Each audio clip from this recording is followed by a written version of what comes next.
7 years, 23 countries, 147 false identities. The most wanted drug lord in the Western Hemisphere thought he was untouchable. Carlos El Fantasma Reyes, the Ghost, 38 years old, responsible for over 2,000 murders, billions in drug profits, a criminal empire spanning 3 continents. US Marshals never stopped hunting. FBI International tracked every whisper. DEA mapped every connection. 7 years of patience, 7 years of pressure, 7 years building the cage around him. Then the cage closed. This is Operation Ghost Protocol. When federal power hunts, there is no escape. The story began in 2017. El Fantasma was lieutenant in the Sinaloa Cartel. Smart, ruthless, ambitious. He saw how rivals fell, captured by Mexican Marines, arrested by DEA, killed by competitors. He studied every failure. He learned every lesson. When he made his move for power, he had a plan. Build the empire, then disappear into it. Let others show their faces. Let subordinates take risks. He would become invisible, the ghost who ran everything while touching nothing. It almost worked.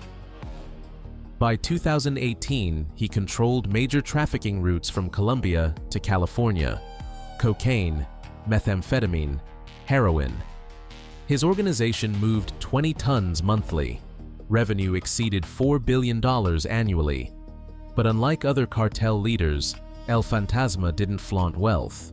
No mansions, no flashy cars, no public appearances. He became a legend.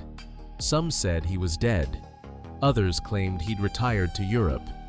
Intelligence agencies weren't sure he even existed. Maybe El Fantasma was just a name, a myth the cartel used to hide their real leadership. US Marshals didn't believe in ghosts. Deputy Marshal James Chen ran the task force, 15 years chasing fugitives, from street criminals to international terrorists. He'd tracked targets across 6 continents. His philosophy was simple: everyone makes mistakes, everyone has patterns, everyone can be found. This guy thinks he's invisible, Chen told his team. That means he's confident. Confidence makes you sloppy. We just need one mistake, one thread. Pull it, and the whole thing unravels. The break came from an unexpected source: a rival cartel member arrested in Texas, facing life without parole, willing to talk for a deal. He'd met El Fantasma once, 2019, Colombia. Quick meeting about territory. But he remembered details: the way El Fantasma spoke, his mannerisms, a scar on his left hand. More importantly, he had a photo, blurry, taken secretly, but it was him. The first confirmed image of El Fantasma in 3 years. 7 years running, 23 countries, 0 escape. Comment if you believe the Marshals always get their man. FBI facial recognition went to work. The photo was run against every database: border crossings, airport security, international law enforcement files. Months passed. Nothing. El Fantasma had changed his appearance. Maybe surgery. Definitely hair color, weight gain, or loss. The ghost was adapting. But Chen's team didn't stop. They built a psychological profile. Where would someone like El Fantasma hide? He was Mexican, Spanish speaker, needed access to communications, had to coordinate a massive organization, required security but couldn't be obvious about it. DEA intelligence analysts mapped his organization's activity: drug routes, money flows, communication patterns. Every seizure was analyzed, every arrest interrogated. Slowly, the picture emerged. The cartel was active in Central America, Panama, Costa Rica, Guatemala. Movement patterns suggested coordination from that region. El Fantasma wasn't hiding in a remote village. He was staying close to operations, hands-on leadership disguised as absence. Then came the digital breakthrough. NSA intercepts caught encrypted communications, sophisticated, military-grade. But patterns emerged. One node showed unusual characteristics, commands flowing out, reports flowing in. The communications didn't match any known cartel member. The Marshals believed they'd found their ghost. The signal originated from Costa Rica, San Jose area, but pinpointing exact location required groundwork. You can't just raid random locations in a foreign country. This required coordination, permission, resources. FBI legal attaché in Costa Rica made contact with local authorities. Costa Rican police had been fighting cartels for years. They wanted El Fantasma badly. He'd corrupted officials, killed police officers, destabilized entire regions. They were eager to help. But there was a problem. El Fantasma had sources everywhere. If word leaked about the manhunt, he'd vanish again. Maybe permanently this time. The operation had to be airtight. 0 leaks, minimal personnel, maximum speed. Planning took 3 months. US Marshals sent a team to Costa Rica, undercover, posing as business consultants. They established surveillance positions, monitored communications, mapped possible locations. DEA sent technical specialists, equipment for intercepting cartel communications, tracking devices, surveillance drones. The technology was cutting edge. If El Fantasma made one electronic mistake, they'd find him. Hit like if you support US Marshals hunting fugitives across the globe. The surveillance paid off. One location showed promising activity. A rural compound 30 miles outside San Jose. Gated property, multiple buildings, security cameras, armed guards. Someone important was there. But was it El Fantasma? The Marshals couldn't risk a raid without confirmation. If they hit the wrong target, the real ghost would disappear forever. They needed positive identification, eyes on target, actual confirmation. That meant getting inside the perimeter. High risk, foreign country, armed cartel soldiers. If the operative was caught, it could spark an international incident. Deputy Marshal Chen made the decision. We send someone in, get photos, confirm identity, then we plan the raid. The volunteer was a Costa Rican police officer, trained by DEA, experienced in undercover work. His cover story, maintenance worker, hired to fix security cameras. It was plausible. The compound system was older, probably needed upgrades. 2 weeks later, he was inside, working slowly, taking photos with concealed cameras. The security was heavy, 10 guards visible, probably more hidden, automatic weapons, professional bearing. This wasn't random security. This protected someone extremely valuable. Then he saw him, sitting by a pool, reading a tablet. 45 years old now, heavier than old photos, gray hair, glasses. But the scar on his left hand was unmistakable. El Fantasma, the ghost was real, and they'd found him. The photos went to FBI facial recognition. Confirmation came back 98% match, accounting for aging and weight change. It was him. After 7 years, 23 countries, 147 identities, they'd finally found the ghost. Now came the hard part, extraction. Too much force or exactly right for capturing a mass murderer? Comment T or R. US Marshals don't make arrests on foreign soil. That requires host country cooperation. Costa Rican authorities would make the actual arrest. But the marshals would coordinate, provide intelligence, supply equipment, train the teams. And they'd be there, observing, ready to take custody the moment El Fantasma was in handcuffs. The raid was planned for maximum surprise, pre-dawn, when guards are tired, when reaction time is slowest. The compound would be surrounded, all exits blocked, helicopters overhead, no escape possible. Costa Rican special forces trained for 2 weeks, practicing entries, hostage rescue scenarios. The compound layout was studied obsessively. Every window, every door, every possible firing position, nothing left to chance. DEA provided technical support, jamming equipment to block communications, thermal imaging to track people inside buildings, drones for overhead surveillance. If El Fantasma tried to run, technology would track him. FBI brought the legal framework, warrants, extradition papers, everything documented perfectly. When El Fantasma was caught, the legal process would be flawless. No technicalities, no appeals, just justice.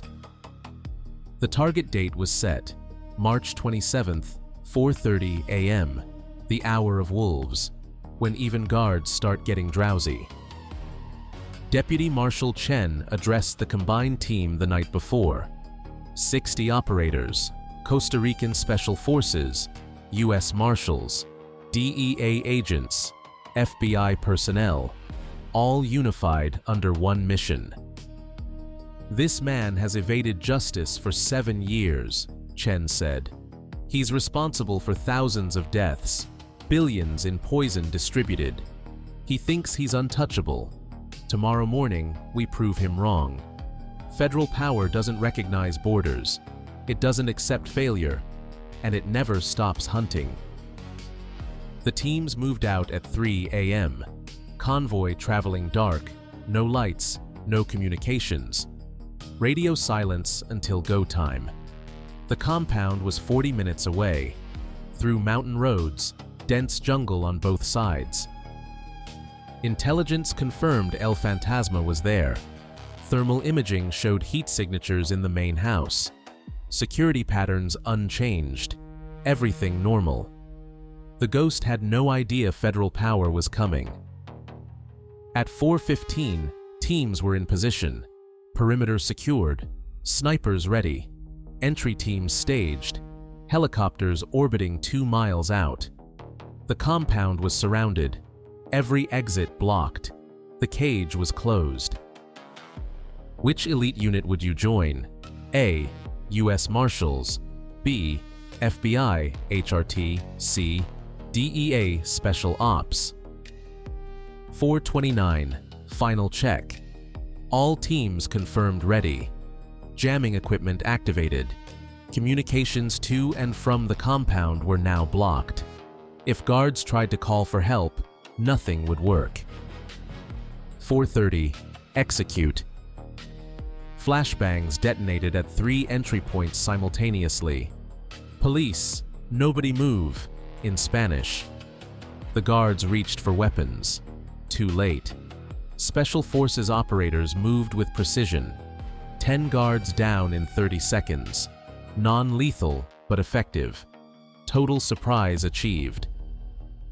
Inside the main house, El Fantasma woke to chaos. Explosions, shouting, running feet. He reached for a pistol kept under his pillow, made it halfway before Costa Rican operators burst through his bedroom door. "On the ground, now!" The ghost froze. 7 years of running, gone in seconds. He dropped the weapon, raised his hands. "I'm unarmed. Don't shoot." Carlos Reyes, you're under arrest for drug trafficking, murder, and organized crime. Handcuffs locked. The most wanted fugitive in the Western Hemisphere was captured. No shots fired, no casualties. Perfect execution. Deputy Marshal Chen entered the bedroom 5 minutes later. He'd waited 7 years for this moment. Countless hours, thousands of leads, multiple countries, all culminating here. "Mr. Reyes," Chen said, "I'm Deputy US Marshal Chen. You're being extradited to the United States to face federal charges. You have the right to remain silent." El Fantasma said nothing. His face was blank, emotionless, but his hands shook, just slightly. The ghost was human after all. The compound was thoroughly searched. Documents, computers, phones, evidence that would fuel investigations for years. Financial records showing the entire cartel structure, communication logs revealing corrupt officials, customer lists across 3 continents. But the biggest prize was El Fantasma himself, alive, in custody, facing American justice. The extraction was carefully planned. Helicopter to San Jose, private flight to Miami, maximum security the entire way. US Marshals don't lose prisoners, especially not ones they hunted for 7 years. By noon, El Fantasma was in Miami, federal courthouse, arraignment before a magistrate judge. The charges were read: drug trafficking conspiracy, continuing criminal enterprise, money laundering, murder in furtherance of drug trafficking. If convicted on all counts, mandatory life without parole, plus 150 years. If you believe in relentless federal justice, type SWAT power. Media coverage was massive. The ghost captured. 7-year manhunt concluded. Photos of El Fantasma in handcuffs dominated front pages globally. The message was clear. No fugitive is beyond reach. No distance is too far. No amount of time will make the marshals stop hunting. The arrest impacted the cartel immediately. Leadership vacuum. Who would take control? Different factions started fighting. The organization El Fantasma built began tearing itself apart. Without the ghost, there was no unity, just chaos and violence. US prosecutors filed a superseding indictment, 63 counts total.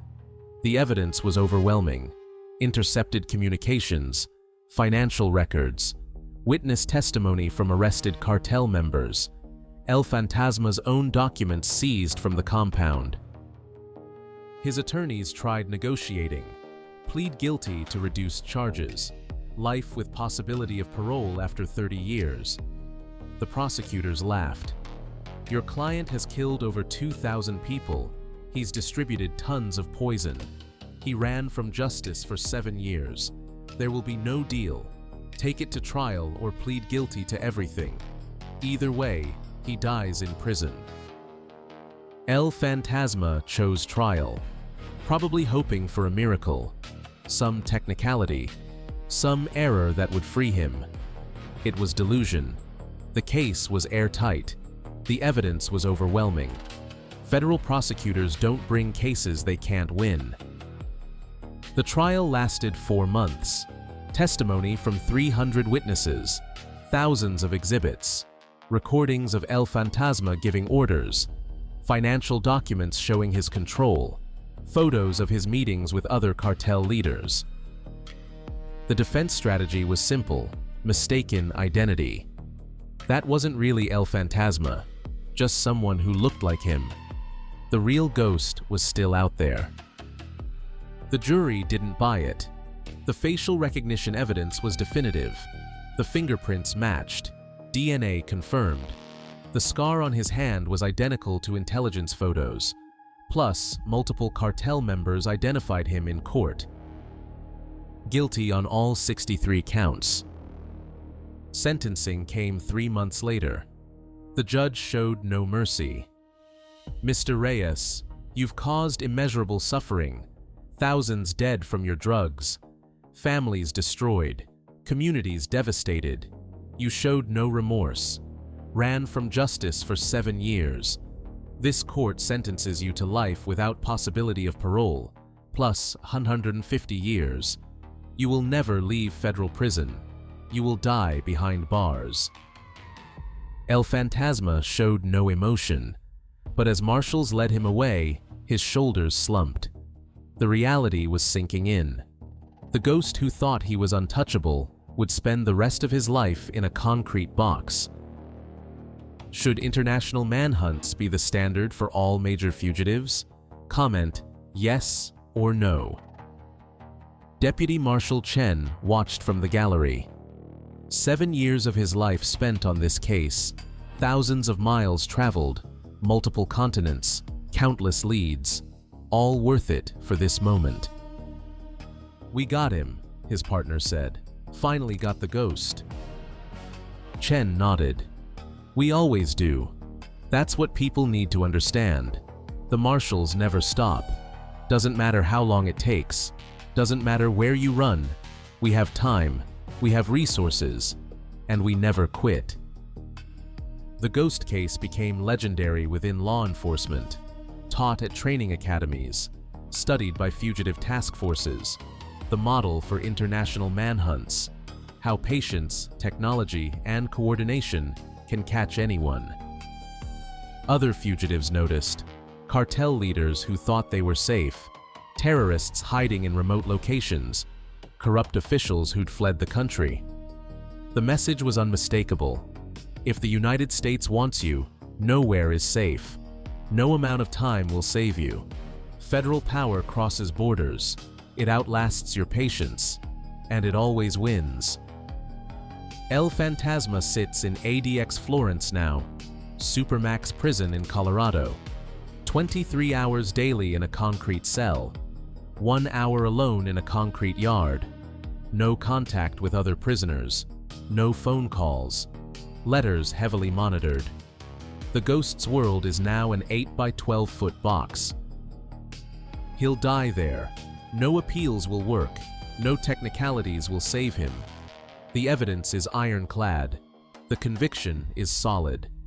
Federal justice, once delivered, is permanent. Other cartel leaders took note. Running only delays the inevitable. The marshals tracked El Fantasma for 7 years across 23 countries. They never slowed, never stopped, never gave up. If you run, they will find you. It's not a question of if, only when. Operation Ghost Protocol. 7 years, 23 countries, 147 false identities, billions in drug money, 2,000 murders. None of it mattered. Federal power is patient, it's relentless, and it's absolutely unstoppable. The final count: 1 fugitive captured, 63 federal convictions, life without parole plus 150 years, 1 criminal empire destroyed, hundreds of follow-up arrests from seized intelligence, tons of drugs intercepted, millions in assets seized. This is what happens when US Marshals hunt you. This is what federal coordination achieves. This is the reality of running from American justice. You can hide for years. You can cross borders. You can change identities. You can build networks of protection. None of it matters. When the marshals start hunting, the outcome is predetermined. They will find you. They will arrest you. You will face justice. El Fantasma learned this the hard way. The ghost thought he was invisible, untouchable, beyond reach. He was wrong.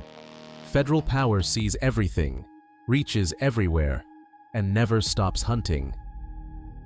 This is SWAT power, where fugitives learn that running only changes the location of your arrest, not the outcome. Where international borders are suggestions, not barriers.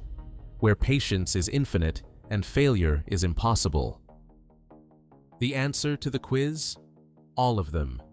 US Marshals for fugitive hunting, FBI HRT for high-risk arrests, DEA Special Ops for cartel operations. Together, they form an unstoppable federal force. Should manhunts like this be standard for all major fugitives? Do you support unlimited resources for catching cartel leaders? Which part of the operation impressed you most? Comment below. Like if you stand with the US Marshals. Subscribe to SWAT Power, where federal justice crosses every border and outlasts every fugitive. Because when the Marshals start hunting, there is no escape, there is no sanctuary, there is only capture. SWAT Power, relentless pursuit, inevitable justice, every single time.